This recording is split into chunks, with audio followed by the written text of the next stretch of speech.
So everybody, I cleared everything off, and this is just before I sort of broke all the track down, and I put all the bits, the station buildings and everything in the cupboard, keep them safe, which worked quite well. Well, hello everybody. As you can see, I've taken all the track off now, so we have no track, and it's all in the shed. I'll show you a photograph of that, all on one of the tops in the shed. And it's surprising how big it is when you get it into a smaller space.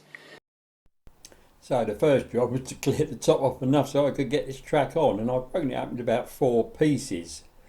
So it should be safe here, hopefully. We'll have to see how it goes, but it's out of the way, which is the most important thing, I think, isn't it? So as you can see here, hopefully, I've circled, the black circle is the hole I drilled through from the switchblade, what's the name, and I can't remember what it's called, but that's what we do.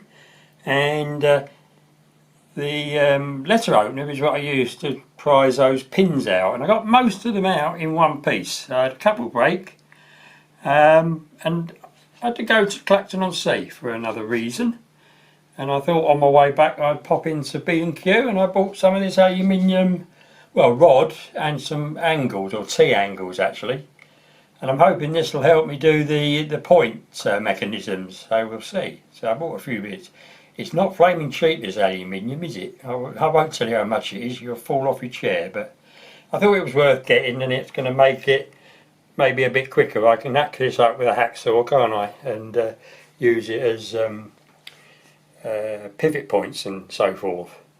And then the other thing I've been thinking about is, I don't know if you realise, but I actually put a piece on the end here, so this bit is loose and makes it that little bit longer. So I think what I'm going to do is I'm going to have this piece on the top bit, but the bit that's underneath, which is there at the moment, will go up the other end, and then that will sort of stiffen it up. I'm also going to have to join my timbers, because I only got 8 foot lengths, or actually 2,244. No, yeah, 224, I think, something. So didn't quite get that right, but I didn't realise I was going to extend it a bit, but I'm sure I can sort it out. So this is it. We're about ready to, if I can get outside and get my saw sorted out, that is a picture you see a picture of. We're there, and I've got to start doing some joinery. Should be fun.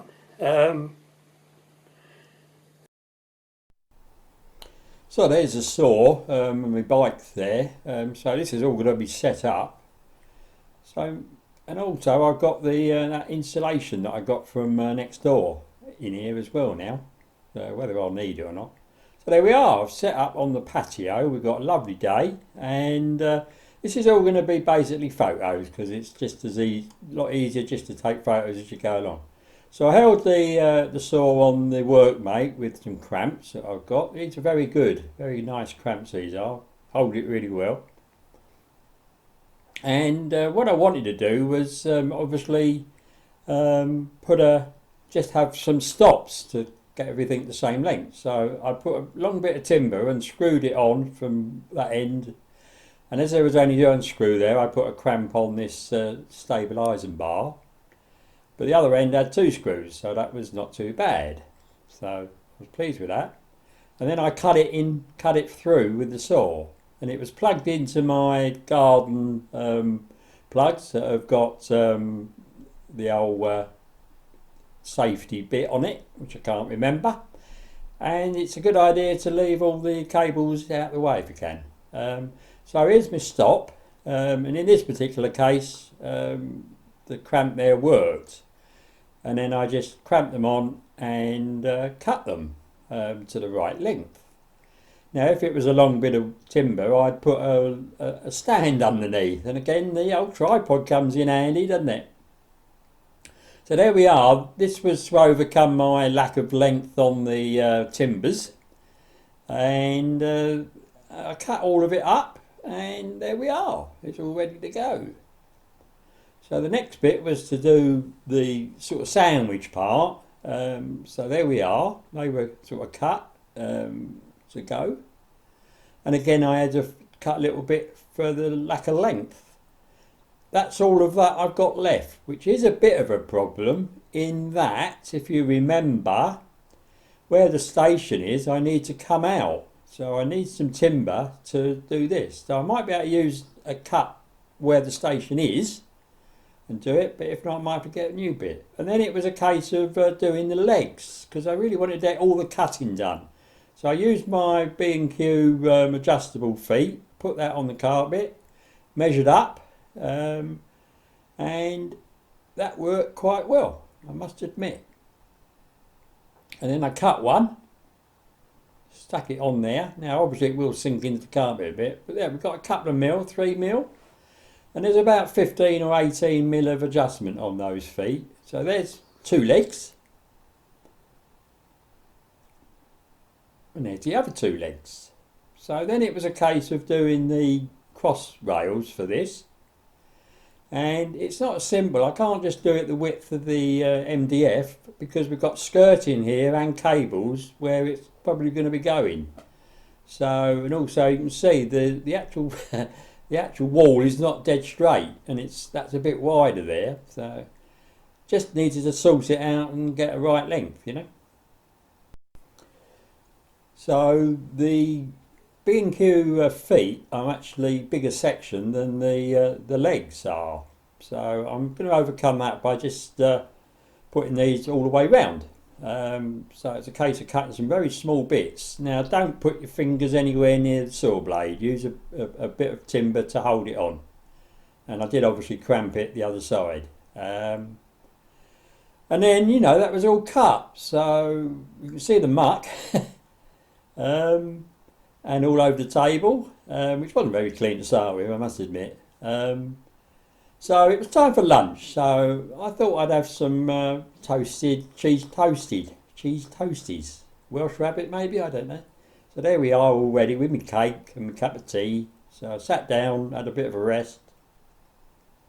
The cake's very nice. The fruit cake is particularly nice from Asda and not too expensive. I do enjoy my cake.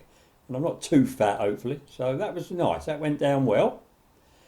And then it was obviously time for another cup of tea, or mug of tea, should I say. So, yeah, made that. And looking out, you can see the saws sort of sitting where it was. So it was a case of clearing it all away. So let's see how we get on with that. And it was a lovely day, you know, nice blue sky, a few puffy clouds. Great. So yeah, it is. It's away, along with the workmate, and it's quite compact when you break everything down on it. You know, it's all right. And this is a Lidl's one, I'm afraid, and it's Parkside, but this one seems to have lasted. Look when this was made, 2007, blimey. But I don't use it a lot. So the next job is to put up these temporary tables so I can make up the framework. Which will probably be in the next video, I think, number 6. And then it was a case of cleaning up a bit, you know, the all the bits. I left it, and you know, high tech, one broom and a brush and a dustpan, or a dustpan and a brush even. And I'll let the rain take the worst of it away. And there we are, all ready to go, really. Not too bad at all. So I thought I'd have a walk after all that work. So I had my normal walk down to the beach, and this is a birch tree that has been cut, and you can see all the rings in it. No way I was going to walk up that bit, which is where I normally get in. So I went a bit further, and it was a bit windy and the sea wasn't calm, as you can see. So I got on the beach here, which was okay. Yeah, just had a little walk again. Took a few pictures, quite nice. Quite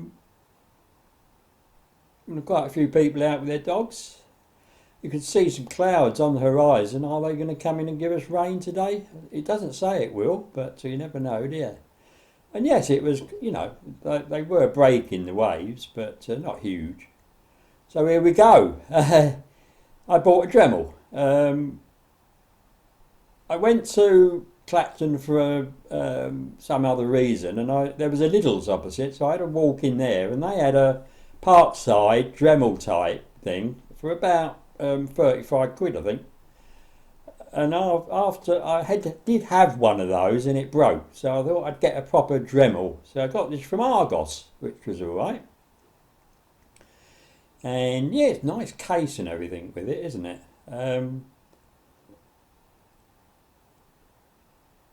Yeah, and it's yeah, this is an unboxing, really, isn't it? Yeah, got all the gen with it, and we got a chart with the bits you can buy, which I haven't bought. Might do if I need it. And these are all the cutters you can get. Unfortunately, they don't actually give you that many with the set. So, and obviously the instruction manual. And yeah, there it is. Undid the cord, I plugged it in, and I'm wondering if it'll work. And there's all the bits that come with it. Not many at all.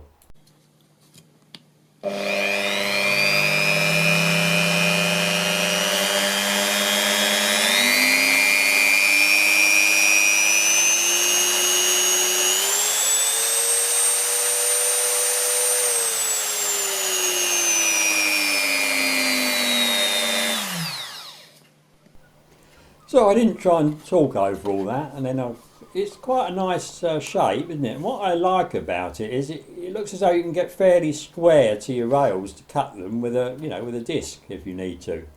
So that was quite good, and it's quite heavy, isn't it? It's quite a heavy machine. Obviously, this isn't battery. This is mains, as you can see.